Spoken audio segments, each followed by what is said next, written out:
Welcome to the debate. Today we're looking at a massive collision between theology and demography. It's a subject that touches the very core of how religious communities imagine their future and specifically, how they survive. We're discussing the tension between the religious imperative to have large families, specifically the biblical and Latter-day Saint commandment to multiply and replenish the earth, and the hard, cold reality of modern economic data. Data that shows a sharp decline in fertility, even among the most faithful populations. It is a fascinating intersection because for a long time there was this unwritten assumption that religious conviction could somehow override economic gravity. The idea was that if you believed hard enough, market forces just didn't apply to you in the same way. But when we look at the numbers coming out of a place like Utah and the broader United States, well, we're seeing that gravity is winning. And that brings us to our central question for this session. Is the commandment to raise large families still a realistic or even a binding expectation in the face of soaring living costs and shifting cultural norms? Or has the very definition of replenishing fundamentally changed? I'm approaching this from the position that the theological mandate remains in force. I argue that it is essential for both societal and spiritual flourishing, and that what we're seeing, this drop in birth rates, is largely a result of cultural drift and changed priorities, not strict impossibility. And I come at it from a different angle entirely. I would argue that structural economic shifts, particularly housing costs and debt, have made the traditional large family model a luxury good. I believe the data necessitates a reinterpretation of the doctrine because the material conditions that supported, say, the mid-20th century interpretation of that commandment, they just do not exist anymore. We're operating with a 1950s playbook in a 2020s economy. Let's begin by laying out our positions more fully. I want to start by grounding this in the text itself, because for the believer, this isn't just a lifestyle suggestion. The commandment to multiply and replenish the earth is a standing decree. It was reasserted in the family, a proclamation to the world. That document is quite specific. It declares that the commandment for God's children to multiply and replenish the earth remains in force. It frames procreation not as a lifestyle choice, but as a solemn responsibility. But responsibility always has to be weighed against capacity, doesn't it? I mean, you can't be held responsible for something you physically cannot support. To a degree, yes, but I think we underestimate the resilience of the family unit. And we might overestimate the difficulty compared to history. If you look at older data from FAIR Latter-day Saints, even in the face of challenges, LDS families historically reported significantly higher happiness levels regarding pregnancy. They ranked at a 9.4 out of 10 on an excitement scale compared to a much lower national average. This suggests that the burden of children is often framed incorrectly by secular society. The doctrine posits that children are central to the divine plan of happiness, and so discouraging parenthood for what the leadership has termed selfish reasons is considered doctrinally dangerous. And, well, the lifestyle works. Traditionally, LDS demographics showed divorce rates roughly between 25 and 30% for temple marriages versus 50% nationally. The structure holds up when the commandment is followed. That is a compelling argument regarding the internal logic of the faith, that the structure reinforces itself. But have you considered that the ground beneath that structure has shifted entirely? My position is that material conditions have rendered that mid-20th century interpretation of this commandment, well, obsolete. The data proves that even the most devout populations are strictly limiting family size out of necessity, not selfishness. Look at the Utah Women in Leadership Project data from 2023. Utah's total fertility rate, or TFR, has dropped to 1.8. Right, and just for clarity, let's remind the listener that a TFR of 2.1 is generally considered the replacement rate, the number needed to keep a population stable. Exactly. And Utah is now at 1.8. That is below the replacement rate for the first time in the state's entire history. This isn't just a blip, it's a signal flare. As the New America article highlighted, 3 is the new 6. This isn't just a preference, it's a ledger sheet problem. Median home prices in Salt Lake City increased 94% in a single decade. When housing costs basically double, you can't expect family sizes to remain static. And on top of that, I would argue that the church's own general handbook has implicitly softened on this. We've seen discussions on Mormon dialogue forums noting the removal of restrictive conditions for surgical sterilization, like vasectomies. The institutional requirement to consult a bishop has been removed. That signals a shift toward individual autonomy and away from demographic mandates. Stewardship over the earth, I think, implies resource management, not just population maximization. I see why you interpret the data that way, and those housing numbers are startling. But let me give you a different perspective on the economic argument. Financial struggle has always been part of the human condition. In fact, most of human history was lived in conditions far worse than a Salt Lake City apartment. If we waited until we could perfectly afford children, the human race would have ended millennia ago. In 2011, President Thomas S. Monson explicitly addressed this, stating, "There is no shame in a couple having to scrimp and save."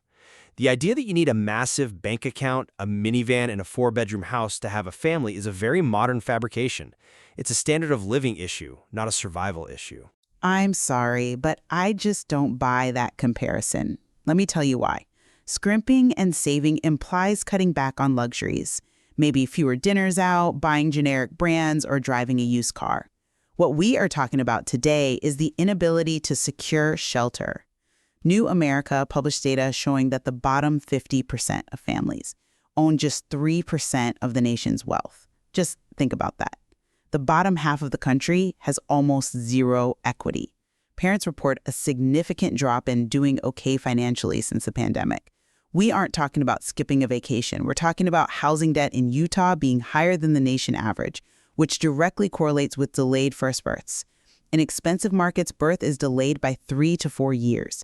Biology has a deadline, even if faith doesn't. You can't faith your way into a mortgage approval. That is a fair point regarding housing. The housing market is undeniably hostile, and debt is a real shackle. However, I'm not convinced by that line of reasoning as the sole driver. If economics were the only factor, the richest people would have the most kids, and the poorest would have the fewest. But historically, it's often the opposite. And if you look at the FAIR data I mentioned earlier, it showed something fascinating that contradicts the standard economic model. Usually, as education levels rise, fertility drops. That is the global standard, but highly educated LDS women actually had more children than their less educated peers. This suggests that when the value system is strong enough, people prioritize family even amidst career and educational demands. It suggests that the crisis is partly a crisis of priorities, not just economics. If the highly educated, who presumably have higher opportunity costs, are doing it, it's not purely about money. It's about what they value. Or it suggests that highly educated women are the only ones who can afford the luxury of a large family. There is a strong luxury good argument to be made here. We might be moving toward a sort of a Victorian-era model where large families are a status symbol of the wealthy. You see these high-profile examples like the one mentioned in the New York Times about Sean Duffy and Rachel Campos Duffy having 9 kids, but they are wealthy media figures. For the average family, the 3 is the new 6 phenomenon is a rational response to economic hostility. If the cost of living makes a 4th child a financial impossibility, no amount of pulpit exhortation will change the math. You essentially have a system where the wealthy can afford to be pious regarding fertility, while the poor are priced out of the commandment. And that creates a 2-tiered system of faithfulness based on income, which is deeply problematic. Let's zoom out for a moment, because this isn't just about Utah or the U.S. There is a global competition of ideas and in demographics happening here. The command to replenish isn't just about individual families, it's about the standing of the faith in the world. Absolutely. And if we broaden the scope to global religious trends, the Pew Research data is stark. While LDS growth is stalling, hovering around 2% or lower depending on the year, Islam is the fastest growing religion with a 1.84% global growth rate. But the driver there is significantly higher birth rates in Asia and Africa. If replenishing is strictly a numbers game, the LDS model is losing ground to Islam and, frankly, to the religious nones, people with no affiliation. This suggests a need to pivot the strategy from quantity of membership to quality of discipleship. You can't outbirth the global trends anymore, especially when your base is in the industrialized West. I think you're misinterpreting the goal. It's not a corporate race for raw market share. It's about raising righteous youth who can navigate the world. However, even on the numbers front, BYU Scholars Archive data suggests that historically, LDS growth has outpaced world population growth. The challenge isn't that the commandment is failing, it's that the church operates primarily in highly secularized, industrialized nations. The Pew data shows high retention and conversion rates for Islam are regionally specific. The LDS Church faces the distinct challenge of maintaining fertility in the face of Western secularism, which actively discourages childbearing. That makes the adherence to the Multiply commandment an act of spiritual resistance, not just biology. It is countercultural by design. It's saying, we believe in the future when everyone else is cynical about it. But resistance requires resources, and it also requires a clear signal from leadership, which brings us back to the policy changes I alluded to earlier regarding autonomy. If the goal is spiritual resistance via large families, the policy signals are getting, well, mixed. I maintain that while policies change, doctrine hasn't. The General Handbook still declares children are an heritage of the Lord. You mentioned the changes regarding sterilization earlier, but the Church still discourages elective sterilization. The language may be softer, but the ideal remains fertility. Look at the 2012 missionary age change, lowering the age for women to 19. Applications spiked 471%. Critics said this would delay marriage, but the long-term goal is fostering temple marriages and families, just on a slightly shifted timeline. By getting young women more deeply converted through mission service, the institution is doubling down on commitment, not retreating from it. They are betting that a returned missionary mother is more likely to prioritize family than one who didn't serve. That is a very optimistic reading. I interpret those policy shifts differently. The removal of the requirement to consult a bishop for vasectomies, as discussed on the Mormon Dialogue Board, is a massive move toward individual autonomy. It effectively privatizes the decision. It says, this is between you and God, not you and the institution. And regarding the missionary age change, I would argue it actually contributes to the fertility drop, unintended or not. Women serve missions, they return, they finish their education, and they marry later. The Utah Women in Leadership Project shows the median age of first marriage for Utah women has risen to 25.2 as of 2023. That compresses the fertility window. 6 kids becomes biologically difficult to achieve starting at 26 or 27, even if the spirit is willing. The math of biology is unforgiving. That's an interesting point, though I would frame it differently. A later start doesn't necessarily mean a rejection of the commandment. It means the season of childbearing is more intense. But we have to go back to the source text. Why do we believe this commandment is so flexible? Why do we think we can edit it based on median home prices? Let's look at the stack exchange discussion regarding scriptural interpretation. There's a strong argument based on 1 Corinthians chapter 7, where Paul suggests that in some contexts, celibacy or spiritual devotion takes precedence over biological reproduction. The New Testament shifts focus from tribal growth, from building a nation through bloodlines, to spiritual adoption. It is a pivot from multiply to evangelize. The mandate to go ye therefore and teach all nations seems to supersede the mandate to populate them. But the stack exchange discussion also highlights Genesis 1:28. The commandment was given to Adam and Eve, yes, but it was repeated to Noah after the flood. It implies it applies to all humanity in all eras. It has not been revoked by God. The commandment to subdue the earth is intrinsically linked to family growth. Raising children is the method of stewardship. You cannot steward a future you do not inhabit through your descendants. If we stop having children, we are essentially resigning from the future of the earth. But let's look at the word replenish. It implies filling a void. That is the dictionary definition, to fill up again. With over 8 billion people on the planet and a projected 9.7 billion by 2050, can we honestly say the earth is not full? The commandment may have been fulfilled. It's like a cup that is overflowing. If the earth is full, the definition of stewardship must shift to resource management and environmental care rather than adding more carbon footprints.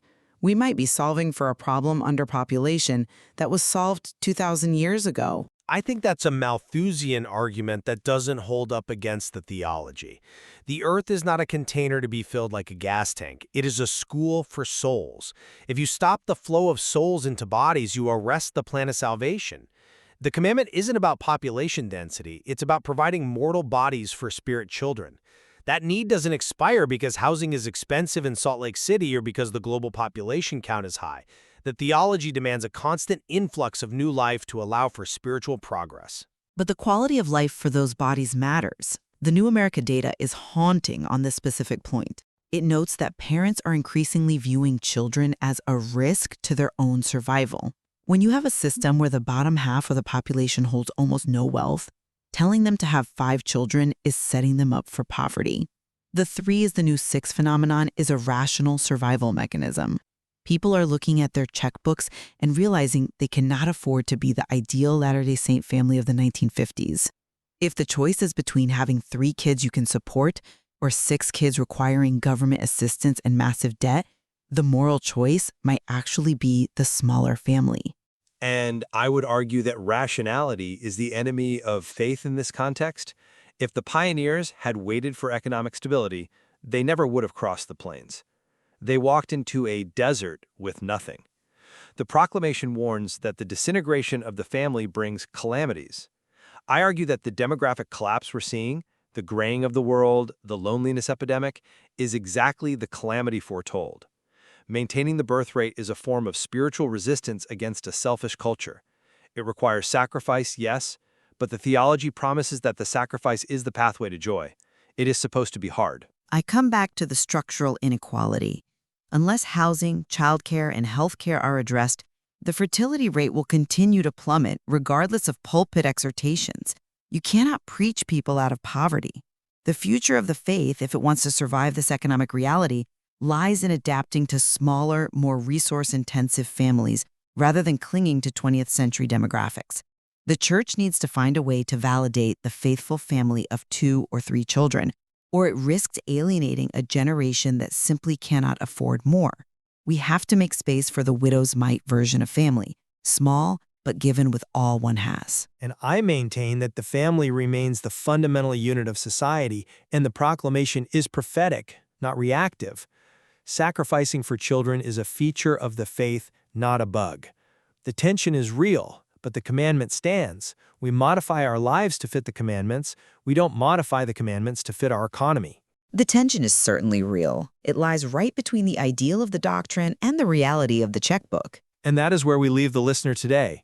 Does faith override the economic charts, or does the checkbook dictate the boundaries of faithful living? It's a question every young family's answering, 1 month at a time. Thank you for joining us on The Debate.